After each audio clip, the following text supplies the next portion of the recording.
नमस्कार मित्रांनो, तुमच्या सगळ्यांचं टेक्निकल अनालिसच्या एपिसोड 13 मध्ये स्वागत आहे. तर आपण आज RSIचं एक इम्प्रूव्ह व्हर्जन बघणार आहे.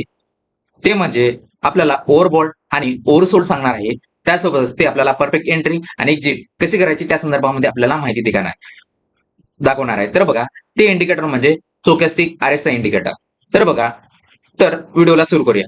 त्या अगोदर मी सागर करपदे आणि व्हिडिओ सुरू करण्या अगोदर चॅनलला सबस्क्राईब करावे, व्हिडिओला लाईक करावे आणि बेल आयकॉन बटन दाबावे. तर बघा, सर्वप्रथम आपण RSI मागच्या व्हिडिओमध्ये शिकलं. RSI मागे आपण मागच्या एपिसोडमध्ये आपण RSI बघितलं. तर RSI हून आपल्याला काय माहिती पडलं की RSI मध्ये आपल्याला दोन व्हॅल्यू बघायला मिळाल्या. एक 70 ची व्हॅल्यू आणि एक 30 ची व्हॅल्यू आपल्याला त्या ठिकाणी बघायला मिळाली. आणि त्या दरम्यान जे 70 ची व्हॅल्यू आहे, जेव्हा जेव्हा लाईन या 70 वर येतं तेव्हा ते मार्केट ओव्हर बॉट झालंय असं आपण मानतो. आणि जेव्हा जेव्हा त्या ठिकाणी लाईन आल्यानंतर 30 जवळ आल्यानंतर आपण त्या ठिकाणी ओव्हर सोल्ड झालं असं त्या ठिकाणी मानतो. हे आपण त्या ठिकाणी बघितलं.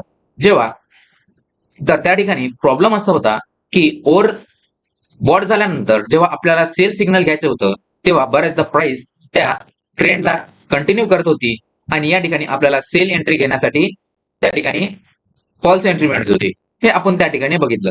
जर त्या ठिकाणी प्राइस 30 जरी क्रॉस केली तर त्या ठिकाणी जर बाय जर आपल्याला करायचा असला तर त्या ठिकाणी आपल्याला प्रॉब्लेम येत होता की प्राइस कधी कधी डाऊन ट्रेंड मध्ये ती प्राइसला कंटिन्यू करत होती. ठीक आहे, असा प्रॉब्लेम आपल्याला त्या ठिकाणी बघायला मिळाला. त्यासोबत त्या ठिकाणी विविध जणांना लॉसेस त्या ठिकाणी आपल्याला बघायला मिळाला. असा प्रॉब्लेम त्या ठिकाणी एक आयडेंटिफाय होता. म्हणून आपण ते सॉल्व्ह करण्यासाठी RSI मध्ये आपण RSI सोबत आपण काय वापरलं, EMA ला कन्फर्मेशन म्हणून वापरलं. ठीक आहे, EMA मिक्स करून RSI चा वापर केला. परंतु बघा, की हा प्रॉब्लेम दोन इंडिकेटर मिळून आपण त्या ठिकाणी सॉल्व्ह करण्याचा प्रयत्न केला. परंतु आपल्याला आज जे इंडिकेटर बघायचं आहे ते म्हणजे स्टोकॅस्टिक RSI. त्या ठिकाणी आपल्याला अशा प्रकारचा प्रॉब्लेम येणार नाही. तर बघा, या ठिकाणी सर्वप्रथम तुम्हाला स्टोकॅस्टिक या ठिकाणी नाव सर्च करायचं आहे. ठीक आहे, त्यानंतर तुम्हाला यावरती क्लिक करून चार्टवरती इंडिकेटर प्लॉट होणार. तर बघा, यामध्ये पण RSI प्रमाणे 0 आणि 100 ची व्हॅल्यू असते. आणि यामध्ये दोन व्हॅल्यू, त्यामध्ये 70 आणि 30 ची व्हॅल्यू महत्वाची होती या ठिकाणी बघितलं. पण यासाठी 80 आणि 30 आपण या ठिकाणी बघू. तर बघा, जेव्हा प्राइस 70 आणि 80 च्या दरम्यान येते तेव्हा ते मार्केट ओव्हर बॉट झालाय असं मानलं जातं. आणि जेव्हा प्राइस 30 आणि 20 च्या मधात असते तेव्हा ते ओव्हरसोल्ड झालाय असं मानलं जातं स्टोकॅस्टिक RSI मध्ये. बघा, हे व्हॅल्यू तर मग आपल्याला RSI मध्ये पण बघायला मिळाले. पण यापेक्षा डिफरंट काय, तर बघा, यामध्ये डिफरंट असं आहे की त्यामध्ये दोन लाईन नव्हत्या, त्यामुळे कन्फर्मेशन आपल्याला त्या ठिकाणी मिळत होती. यामध्ये दोन लाईन आपल्याला बघायला मिळते. एक म्हणजे ब्लू लाईन आणि दुसरी म्हणजे ऑरेंज लाईन. आता ही ऑरेंज लाईन आणि ब्लू लाईन सांगते काय, तर बघा, हे जे ऑरेंज लाईन आहे, जेव्हा प्राइस जेव्हा मार्केट ओव्हर सोल्ड होते त्या ठिकाणी बघा, जर ब्लू लाईनने ऑरेंज लाईनला क्रॉस करून जर वरच्या बाजूने जात असेल तर त्या ठिकाणी एक आपण बाय साइड एंट्री आपण बघतो. ठीक आहे, त्या ठिकाणी बाय साइड एंट्री आपण या ठिकाणी बघतो जेव्हा ओव्हरसोल्ड मार्केट होते तेव्हा. ठीक आहे, आणि जेव्हा बघा या ठिकाणी एक एंट्री झालेली आहे, जेव्हा मार्केट ओव्हरबॉट झोन मध्ये येतं त्या ठिकाणी जर ऑरेंज लाईनने ब्लू लाईनला क्रॉस करून ती जर वरती गेली त्या ठिकाणी आपण एक सेल एंट्री त्या ठिकाणी आपण बघतो. हे आपल्याला या ठिकाणी कन्फर्मेशन झालं. या ठिकाणी आपल्याला तुम्हाला दोन एंट्री समजल्या. जेव्हा प्राइस क्रॉसओव्हर करते म्हणजे जे ब्लू लाईन आहे ती जर वरच्या बाजूने क्रॉस करत असेल ऑरेंज लाईनला तर त्या ठिकाणी आपण बाय सिग्नल बघतो.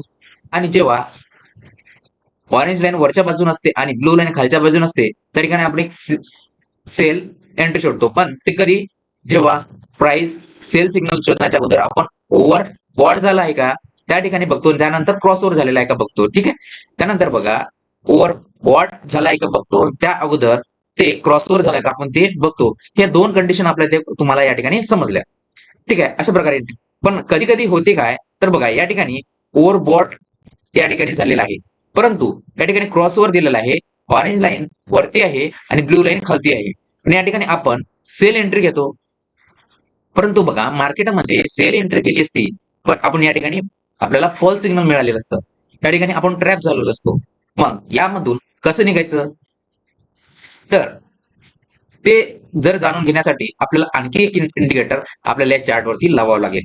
म्हणजेच त्यापासून आपण जे फॉल्स सिग्नल मिळतात त्या फॉल्स सिग्नल्स पासून वाचू शकतो. तर बघा या ठिकाणी आपल्याला एक इंडिकेटर लावायचं आहे. त्या इंडिकेटरचं नाव आहे सुपर ट्रेंड इंडिकेटर. या ठिकाणी तुम्हाला सुपर ट्रेंड नाव सर्च करून त्यावरती क्लिक करायचं आहे आणि सुपर ट्रेंड इंडिकेटर आपल्या चार्टवरती काय होणार, प्लॉट होणार. ते तुमच्या लक्षात आलं.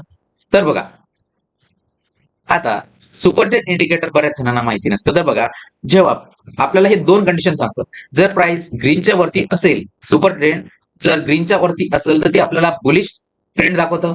जर रेडच्या खाली जर प्राइस असेल तर ते आपल्याला बेरिश ट्रेंड दाखवतं असं मानलं जातं.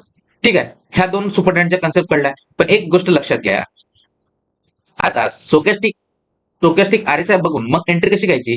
तर बघा तुम्हाला काय सांगितले की प्राइस जेव्हा ओव्हरबॉट होते आणि क्रॉसओव्हर करते, ब्लू लाईन वरच्या वरच्या बाजून असते आणि ऑरेंज लाईन खालच्या बाजून असते, अशा वेळेस काय होते, आपण बघितलं की सुपर ट्रेंड सुद्धा आपल्याला काय करत आहे की या ठिकाणी बुलिश ट्रेंड आहे या ठिकाणी सांगत आहे. आणि आपण एंट्री सुद्धा काय फाइंड करत आहे, बाय साईडची एंट्री फाइंड करत. अशा वेळेस आपण या ठिकाणी एक एंट्री प्लॅन करू शकतो.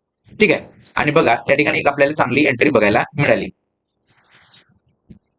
या ठिकाणी जर आपण बॉय सिग्नल या ठिकाणी मिळालं, आपल्या ठिकाणी या ठिकाणी एक चांगली एंट्री आपल्याला या ठिकाणी बघायला मिळू शकते. बरोबर आहे. त्याचसोबतच बघा की आता आता या ठिकाणी बघा सुपर ट्रेंड मध्ये प्राइस एक बेरिश ट्रेंडच्या खाली आहे. जो ट्रेंड दाखवलेला आहे त्या ट्रेंडच्या खाली आहे. आणि त्या ठिकाणी जर आपण या ठिकाणी क्रॉसओव्हर बघितला, या ठिकाणी जर क्रॉसओव्हर बघितला, त्या ठिकाणी या ठिकाणी क्रॉसओव्हर झालेला आपण बघितला आणि बघा प्राइस या ठिकाणी बेरिश साईडला आपण येताना बघितलं. या ठिकाणी एक सेम एंट्री आपण या ठिकाणी बघितली, ती आपल्याला परफेक्ट एंट्री या ठिकाणी बघायला मिळाली. तर बघा हे समजून घेत असताना तुम्हाला आता बघा जेव्हा सुपर ट्रेंड बुलिश असेल, सुपर ट्रेंड आपल्याला बुलिश दाखवत असेल त्या ठिकाणी आपण बाय एंट्री घ्यायची. ठीक आहे, जर सुपर ट्रेंड आपल्याला जर बेरिश ट्रेंड दाखवत असेल त्या ठिकाणी आपण सेल एंट्री घ्यायची. ठीक आहे, स्टोकॅस्टिक तुम्हाला सेल एंट्री फाइंड करायची. जर तुम्हाला आरएसआय सुपर ट्रेंड हा बुलिश ट्रेंड दाखवत असेल त्या ठिकाणी सेल एंट्री घ्यायची नाही, अवॉइड करायचं. आणि ज्यावेळेस सुपर ट्रेंड हा तुम्हाला बेरीज दाखवत असेल त्यावेळेस तुम्ही बाय एंट्री घ्यायची नाही, अपसाइडला एंट्री, हे तुम्हाला बाबी कळलेल्या असतील.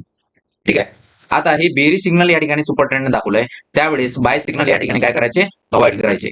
ठीक आहे, ज्यावेळेस मार्केट सुपर ट्रेंड हा आपल्याला बुलिश दाखवत असेल, सुपर ट्रेंड आपल्याला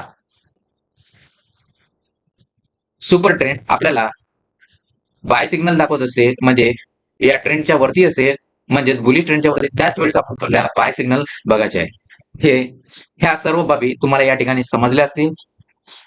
याला बॅकटेस्ट करा, खूपदा बॅकटेस्ट करा, त्यानंतरच याचा वापर करा. लगेच बघितल्याबरोबर लगेच त्याचा वापर करू नका, कारण त्या ठिकाणी तुम्हाला लॉस होण्याचे चान्सेस असू शकते. सर्वप्रथम तुम्ही याला बॅकटेस्ट करा, त्याच्यानंतरच याचा यूज करा. ठीक आहे, तर या ठिकाणी आपण व्हिडिओला थांबूया. त्या अगोदर चॅनलला सबस्क्राईब करा, व्हिडिओला लाईक करा. भेटूया नेक्स्ट व्हिडिओमध्ये. धन्यवाद.